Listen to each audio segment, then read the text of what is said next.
ঘোষ বিয়ে করতে চলেছেন এই খবর প্রকাশ্যে আসার পরই পোস্ট করে শুভেচ্ছা বার্তা দিলেন দেবাংশু ভট্টাচার্য। নতুন বৌদি তরোয়াল কেড়ে হাতে তুলে দিক গোলাপ, দিলীপ ঘোষের বিবাহ সংবাদ নিয়ে পোস্ট করলেন দেবাংশু ভট্টাচার্য। মন থেকে খুশি হয়েছি, ভালো থাকুন দুজনে। বিজেপির দিলীপ ঘোষকে শুভেচ্ছা জানিয়ে পোস্ট করলেন তৃণমূলের দেবাংশু ভট্টাচার্য। শিবাশিস মৌলিক আমাদের সঙ্গে এই মুহূর্তে রয়েছে। শিবাশিস, যে দিলীপ ঘোষ মাঝে মধ্যেই বিতর্কিত মন্তব্যের জন্য খবরের শিরোনামে চলে আসেন, সেই দিলীপ ঘোষ এবার খবরের চর্চার কেন্দ্রে, বিয়ে করতে চলেছেন রিঙ্কু মজুমদারকে। আর কি খবর রয়েছে? একদমই তাই সৌমেন, দেখো দিলীপ ঘোষ সম্পর্কে কিন্তু বঙ্গ রাজনীতিতে আমরা যেমনটা জানি, তাতে দিলীপ ঘোষ এক ভিন্ন ঘরানার রাজনীতি করেন। তিনি তার মুখেও তিনি বহুবার বিভিন্ন সাক্ষাৎকারে বলেছেন যে দিলীপ ঘোষের মনে এক মুখে এক নয়, দিলীপ ঘোষ যা মনে আছে তা তিনি মুখে বলে দেন, বা বিভিন্ন সময় তার বিভিন্ন উক্তি ঘিরেও কিন্তু দেখা গেছে শিরোনাম তৈরি হয়েছে। ফলে বঙ্গ রাজনীতির এই মুহূর্তে কিন্তু রাজনীতির আঙিনায় একটা বড় খবর বলতে গেলে যে দিলীপ ঘোষ এবার বিয়ের পিঁড়িতে বসতে চলেছেন। যেমনটা আমরা জানতে পারছি, তাতে আগামীকাল তার যে বাড়ি, দিলীপ ঘোষের যে কলকাতা সল্টলেকের যে বাড়ি, সেই বাড়িতেই এই রেজিস্ট্রি হওয়ার কথা। পাত্রী হিসেবে 51 বছরের যে রিঙ্কু মজুমদার এবং দিলীপ ঘোষের তাদের বেশ কয়েক বছরের আলাপ, যদিও সেই আলাপ প্রথমে রাজনীতির আঙিনায় ছিল, কাজের ক্ষেত্রে ছিল।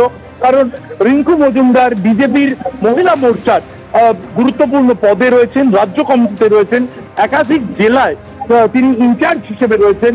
সেই রিঙ্কু মজুমদার তিনিও দীর্ঘদিন ধরে কিন্তু তিনি একা রয়েছেন, এবং দিলীপ ঘোষ তিনিও কার্যত পরিবারের থেকে কিছুটা দূরেই থাকেন। দিলীপ ঘোষ রাজনীতিতেই ব্যস্ত থাকেন। তিনি সকালে মর্নিং ওয়াক থেকে শুরু করে আমরা জানি যে একেবারে সন্ধ্যে পর্যন্ত তিনি সারাদিন রাজনীতিতেই ব্যস্ত থাকেন। ফলে সেই জায়গায় দিলীপ ঘোষ এবং রিঙ্কু মজুমদারের এই যে বিয়ের খবর, সেই বিয়ের খবরে কিন্তু সামগ্রিকভাবে শুধুমাত্র গেরুয়া শিবির নয়, পুরো বঙ্গ রাজনীতির বিভিন্ন অংশ সেখানে কিন্তু একটা চর্চা শুরু হয়েছে। এবং এখনো পর্যন্ত যেমনটা জানা যাচ্ছে, তাতে আগামীকালই এই চার হাত এক হতে চলেছে। তারা সরকারিভাবে আইনত বিয়ে ছাড়তে চলেছেন দিলীপ ঘোষ এবং রিঙ্কু মজুমদার। এখনো পর্যন্ত এমনটাই কিন্তু জানা যাচ্ছে। সৌমেন, শিবাশিস, ধন্যবাদ।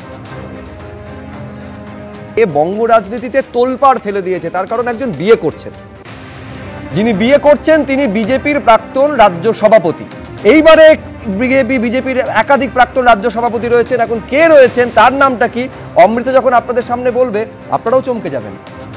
একেবারেই শুভ্রজিৎ, এই খবরে এই মুহূর্তে বঙ্গ রাজনীতিতে একেবারে তোলপাড় পড়ে গিয়েছে বলা যায়। তার কারণ যে খবর পাওয়া যাচ্ছে, দিলীপ ঘোষ এবার বিয়ের পিঁড়িতে বসতে চলেছেন, এবং এখনো পর্যন্ত যা খবর সম্ভবত আগামীকালই বিয়ের পিঁড়িতে বসতে চলেছেন দিলীপ ঘোষ।